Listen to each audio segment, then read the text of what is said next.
Il y a quelques jours, Jean-Yves Montus, maire de Souston, a inauguré sous la pluie, en présence d'Éric Kerrouche, président de Max, deux parkings réaménagés. Ils ont ensuite donné le coup d'envoi des travaux du futur pôle danse de la communauté de communes.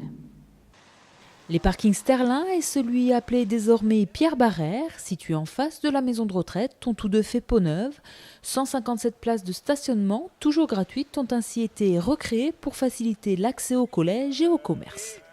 Et nous avons souhaité leur donner un air plus moderne et plus fonctionnel en y incluant tout ce qui concerne le ramassage des déchets ménagers et des ordures ménagères dans une façon urbaine avec des conteneurs semi-enterrés, en mettant des arbres, en faisant des plantations de platanes, en faisant des plantations arbustives, de façon à ce que ce soit agréable à regarder et facile à utiliser. Et en ce qui concerne le parking de Sterlin, c'était un vieux projet que nous avons pu concrétisé, qui se poursuivra, j'espère, dans les années futures avec un schéma de fonctionnement de circulation de tout ce quartier là-bas.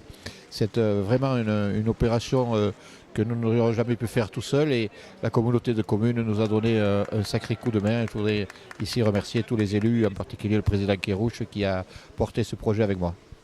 Autre projet pour Souston et la communauté de communes, projet de taille puisque l'ancien théâtre municipal va être transformé en pôle de danse. Le lancement des travaux a été donné par un premier coup de pinceau symbolique. C'était un petit clin d'œil parce que le bâtiment va être complètement rénové à l'intérieur et que sa façade va être refaite. Et l'ensemble des studios de danse vont être réaménagés dans le premier étage et puis un peu le deuxième étage du bâtiment. Selon la feuille de route culturelle de Max, après l'oralité à Cabreton, la musique à Tyros, la danse s'installe désormais à Souston, où elle a pris depuis plusieurs années ses quartiers, grâce notamment à la présence sur la commune du Conservatoire des Landes et de la salle Roger-Hanin. Le Conservatoire des Landes, c'était de la pratique musicale, mais avant, ça s'appelait l'École nationale de musique et de danse des Landes. Et qu'il y a toujours eu une pratique importante de la danse à Souston, notamment parce qu'existe la salle Roger-Hanin, dont le plateau permet justement des performances chorégraphiques. Donc l'idée, c'était de s'inscrire en complémentarité avec cette salle Roger-Hanin, d'une part, et de permettre aussi à d'autres personnes de Souston et de la communauté de pouvoir avoir un lieu dédié aux pratiques chorégraphiques.